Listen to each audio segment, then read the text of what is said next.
Hello students, welcome to the online classes of Adi career. And student, आज के इस video lecture में हम पढ़ने वाले हैं एनसीईआरटी क्लास 6 के हिस्ट्री के चैप्टर 1 एंड चैप्टर 2 के 10 MCQs. And this is the set 1 of this history class 6 NCERT series. Okay, and all these MCQs are really very important for all the competitive examination. Okay, so let's start with the question number 1, and there are 4 options also given which you have to choose. Now, people who gather their food are called. People who gather their food are called option A hunters, option B skill gatherers, option C farmers and option D merchants. तो वो लोग जो food collect करते थे, gather करते थे, उन्हें हम क्या कहते थे? हंटर्स कहते थे, स्किल गैदरर्स कहते थे, या farmers या merchants. So which one is the correct answer? Student, you also try to give the answer yourself. Okay, so the correct answer, that is option B skill gatherers. Okay, तो वो लोग जो लोग अपना फूड खुद collect करते थे, gather करते थे, उन्हें स्किल गैदरर्स कहा जाता था. Okay, now question number 2, identify the first crop grown by men and women. तो सबसे पहले मैन एंड वुमेन ने किस क्रॉप को ग्रो किया? इसके लिए आपके पास 4 ऐसे क्रॉप्स के नाम दिए गए हैं क्वेश्चन में: rice, wheat, sugar cane and the fourth one is barley. And now from these question you have to choose the correct code. Okay, आपको करेक्ट कोड चूज करना है. सो ऑप्शन ए में दिया है 1, 2 and 3. This means what? This is rice, wheat और sugar cane. Option B में दिया है 2, 3 एंड 4. ओके, अब 2, 3, 4 में कौन कौन से ऑप्शन है? व्हीट है, उसके बाद सुगर केन है and then barley. And option C में अब देखिए फिर बदल गया, that is wheat, and option 4 that is barley. And option D में 1 एंड 4 दिया हुआ है. So which one is the correct answer? So let's check the correct answer. Correct answer is option C. Yes, that is wheat and barley. सबसे पहले लोगों ने wheat and barley को grow करना सीखा था. ठीक है, सबसे पहले अराउंड जो है, सबसे पहले जब खेती हुई थी तो लोगों ने, जो समय मैन एंड वुमेन थे, उन लोगों ने व्हीट एंड बार्ली को ही ग्रो किया था. ठीक है, now this is the place जहां पर सबसे पहले लोगों ने व्हीट एंड बार्ली को ग्रो किया. That is what? That is Sulaiman and Kirthar range. ये हिल है to the north western part. This is the north western part of India. ठीक है, हम इंडिया को इस तरह डिवाइड करेंगे तो ये आपका वेस्टर्न, ये नॉर्थ, ये ईस्ट और ये south. And this is the north eastern part of India. ठीक है, आपको मैप के लोकेशन पता होने चाहिए. And this is the north western part. और सबसे पहले इस नॉर्थ वेस्टर्न पार्ट में ही एग्रीकल्चर डेवलप हुआ था. तो यहाँ पर लोगों ने सबसे पहले जिस क्रॉप को ग्रो किया था, that is wheat and barley. And around how many years ago? Around 8,000 years ago, people began to crop such as wheat and barley. And which places? This is in Kirtihar and Suleiman range. Okay, and now this is in Pakistan. Pakistan के जो part है वहाँ कीर्तिहार and Suleiman range. Okay, I hope कि clear हो गया होगा आपका question with map. Now question number 3, where was rice grown in India for the first time? सबसे पहले भारत में राइस कहाँ ग्रो किया? अभी अभी हमने देखा व्हीट एंड बार्ली के बारे में. अब हम ये देखेंगे कि राइस भारत में सबसे पहले कहाँ हुआ. तो आप आंसर देने की कोशिश कीजिए. ऑप्शन ए है north of Vindhyas, option B है south of Vindhyas, and option C north of Himalayas, and option D none. So what is the correct answer? Let's check the correct answer. So the correct answer is it, that is the north of Vindhyas. तो विंध्यास के north में सबसे पहले जो है rice grow हुआ था India में. ठीक है, एंड दिस इज विंध्या. ये सेंट्रल इंडिया में Vindhya and Satpura range. Okay, and this is Deccan plateau. Clear? तो विंध्यास के नॉर्थ में लोगों ने सबसे पहले राइस को ग्रोन किया था इंडिया में. Now question number 4, manuscript were dealt with dash. यानी मैन्युस्क्रिप्ट किन किन चीजों से, किन किन सब्जेक्ट्स के वो डील करती है, या मैन्युस्क्रिप्ट में क्या लिखा जाता है, किन के बारे में लिखा जाता है, इन सब के ऊपर. तो यहाँ पर 3 आपको ऑलरेडी चॉइसेस के लिए दिया हुआ है. That is 1 religious belief, number 2 the lives of kings and option 3 the lives of common people. तो भाई मैन्युस्क्रिप्ट में इनमें से तीन में से किन के बारे में लिखा जाता था, ठीक है। तो अब इसके लिए आपको करेक्ट कोड को चूज करना है। तो करेक्ट कोड में फिर से आपके लिए ऑप्शन चूज करना है कि ऑप्शन ए में है 1 और 2 यानी कि रिलीजियस बिलीफ या फिर the lives of kings. Option B में है 1 एंड 3 यानी कि रिलीजियस बिलीफ और the lives of common people. Option C में है देखिए the lives of kings and the lives of common people. And option D में कहा गया all. So let's check the correct answer. What is the correct one? The correct answer is option A, that is 1 and 2, and this means that manuscripts were dealt with actually religious belief and the lives of kings. Okay? आइए जरा एक बार manuscript के बारे में हम detail में पढ़ते हैं, ठीक है। So manuscript were written long ago. Manuscript आज से कई सालों पहले लिखा गया and these are called manuscript. Why these are called manuscript? तो भाई इसे मैन्युस्क्रिप्ट क्यों कहते हैं या फिर ये मैन्युस्क्रिप्ट वर्ड आया कहां से? So the origin of the word manuscript, so because they were written by hand, manuscripts were written by what? They were written by hand, and at that time no printing press was there. Okay, so these come from the Latin word. So the manuscript का जो ये manu word है वो कहाँ से आया है? manuscript का ये manu word जो है ना वो आपका लैटिन वर्ड से आया है। लैटिन वर्ड मनु से आया है जिसका मीनिंग है हैंड यानी हाथ से लिखी गई। And these were usually written on palm leaf और on the specially prepared bark of tree. ये बार्क ऑफ ट्री का एक इमेज है यानी कि पेड़ के छालों पे, ठीक है। And that tree is known as the birch which grows in the Himalayas, जो कि हिमालय में ग्रो होता था, उसके छालों पे या फिर पाम लीफ में लिखी जाती थी हाथ से। क्यों? क्योंकि पेपर का यूज नहीं पता था, लोगों को पेपर के बारे में नहीं पता था। अब बात करते हैं these books dealt with what? So these books dealt with all kinds of subject. For example, religious belief यानी धर्म से रिलेटेड विश्वास, उसकी पूजा पाठ कैसे करने हैं, इन सारी चीजों के बारे में। Lives of kings, medicine and science, these books were dealt with this. And what about the common people? तो स्टूडेंट तो सबसे इम्पोर्टेंट बात है ना कि कॉमन पीपल के बारे में ही रिकॉर्ड बहुत कम है आर्कियोलॉजिस्ट के पास में। क्यों कम है? क्योंकि कॉमन पीपल तो उस समय पढ़ना भी नहीं जानते थे, वे अपने बारे में कुछ लिखते ही नहीं थे, बेचारे तो दिन भर काम किया करते थे, एक तरह का गुलाम या फिर अपने किसी न किसी काम में बिजी। एक किसान दिन भर खेती करेगा तो अपने लाइफ के बारे में कैसे लिखेगा? तो इसलिए कॉमन पीपल के बारे में तो स्पेशली हमें बहुत कम इंफॉर्मेशन इतिहास में मिलते हैं, ठीक है। तो अब इसके बाद में ये जो डील करती है religious belief and practices, besides there were epics, poems and plays, many of these were written in Sanskrit. तो यहाँ एक चीज हमने देखा ओरिजिन ऑफ द वर्ड, यहाँ हमने origin of the word Manu देखा। नेक्स्ट हमने देखा कि ये कौन कौन से सब्जेक्ट से डील करती है। इसके अलावा और एक चीज जो है लैंग्वेज, कौन से लैंग्वेज में ये लिखी गई है, ठीक है। तो these were written in Sanskrit and other were in Prakrit.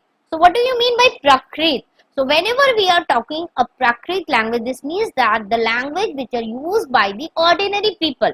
For example, in Bengal, the people speak Bengali, and in Tamil Nadu, people speak Tamil language, and these were written in Tamil as well. And मान लो अगर दूसरे जगह होगा तो अब मगध में होगा तो मगधी भाषा होगी, तो यानी वहां के साधारण लोगों की जो भाषा होती थी उस भाषा में ये लिखी जाती थी। Clear?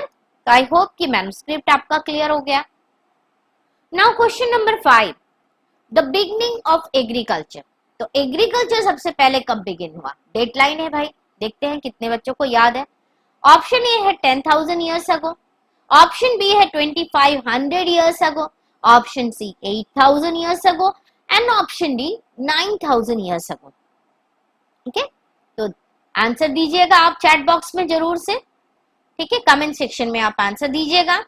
The correct answer is around 8,000 years अगो, जो हमने ऑलरेडी बताया था कि जिसमें वीट एंड बार्ली है ना, वीट एंड बार्ली जो है लोगों ने ग्रो करना शुरू किया था अराउंड 8,000 ईयर्स अगो, तभी जो है एग्रीकल्चर भी बिगेन होती है।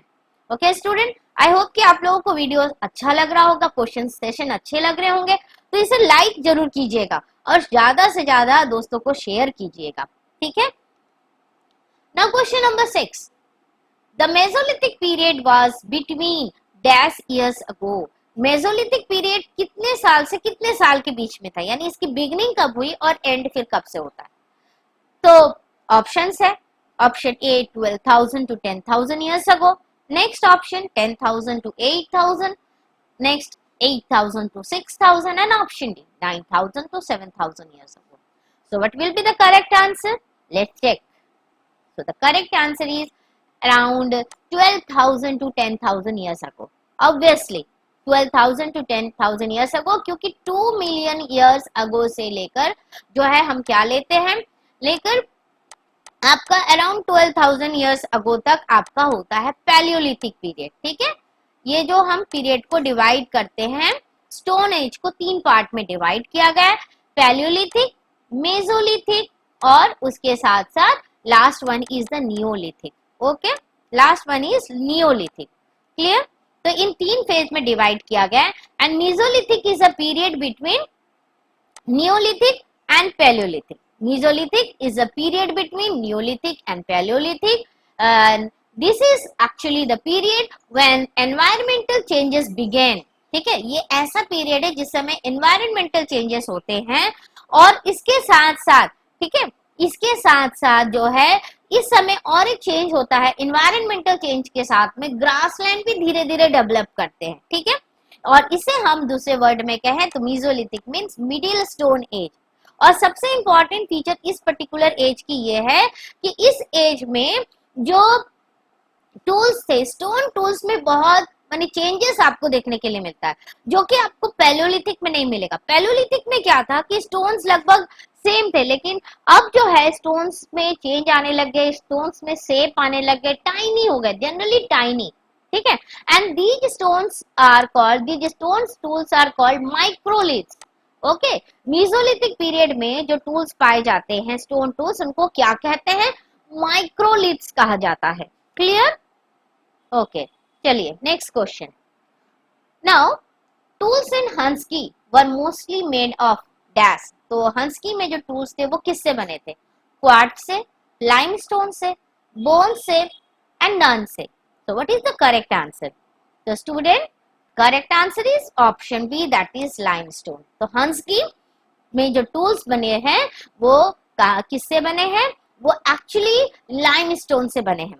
तो ये हंसकी कहाँ है? Hunsgi at present it is located in Karnataka. Present day Karnataka में लोकेटेड है। And the other important feature of this Hunsgi is what, that it was a habitation cum factory site. So what do you mean by this habitation cum factory site? So whenever we are talking about habitation cum factory site, this means that the place where people make tools as well as people lived in that particular place for longer time. ठीक है, जहां लोगों ने tools तो बनाए, stone tools बनाए और उसके साथ वो वहां पर लंबे समय तक रहे भी थे। ठीक है, रहते भी थे और टूल्स भी बनाते थे, इसीलिए इस पर्टिकुलर साइट को हैबिटेशन कम फैक्ट्री साइट कहा गया है। और यहाँ जो टूल्स ऑलरेडी अभी हमने डिस्कस किया, made up of limestone. Why? The reason is this that because the limestone was locally available. Obviously जहां पर जो स्टोन होगा उसी को यूज किया जाएगा, तो लाइमस्टोन यहाँ लोकली अवेलेबल थे, इसलिए हंसकी के जो टूल्स है ना, स्टोन टूल्स, वो स्पेशली लाइमस्टोन के बने हुए हैं। Clear? Now question number 8, identify the changes occurred around 12,000 years ago। आज से 12,000 साल पहले क्या क्या चेंजेस हुए? Option A environmental changes, option B shift to warm climate, option C development of grassland and option D all. तो अभी हमने जरा पीछे के क्वेश्चन में ऑलरेडी डिस्कस किया था मेसोलिथिक, जो कि period begin from 12,000 around years ago. तो उस समय हमने चेंजेस डिस्कस किया था। आई होप कि ये आंसर आपके लिए इजी होगा। ठीक है, so let's check the correct answer. The correct answer is option A. There I discuss that there was an environmental changes, shift to warm climate and as well as development of grassland. Okay, तो 12,000 years ago ये सारे changes होते हैं, environmental change, shift to warm climate, C development of grassland and D that is all. So what is the correct answer? All. ये सारे ही तो हैं, तो ये सारे हैं, तो obviously option D will be the correct answer. Okay? तो ये समय शिफ्ट हुआ था आपका आइस एज से ग्रासलैंड की तरफ। एक समय ऐसा था जब पूरी धरती में क्या था, बर्फ जमा हुआ था। अब धीरे धीरे आइस एज से किसके तरफ हम गए, ग्रासलैंड की तरफ गए। और जैसे ही ग्रासलैंड डेवलप हुआ तो ग्रेन बियरिंग ग्रासेस आने लगे, लोगों ने उसे ऑब्जर्व करना शुरू किया और उसके बाद धीरे धीरे एग्रीकल्चर डेवलपमेंट होता है। Okay, now the question number 9, the neolithic age begin about dash years ago. Okay, यानी कितने साल पहले न्यूलिथिक पीरियड बिगेन होता है? A 11,000 years ago, B 12,000 years ago, C 10,000 years ago and D 9,000 years ago. So what will be the correct answer? I hope this will be also an easy question, है ना? So let's check the correct answer. Yes, that is the 10,000 years ago. क्यों?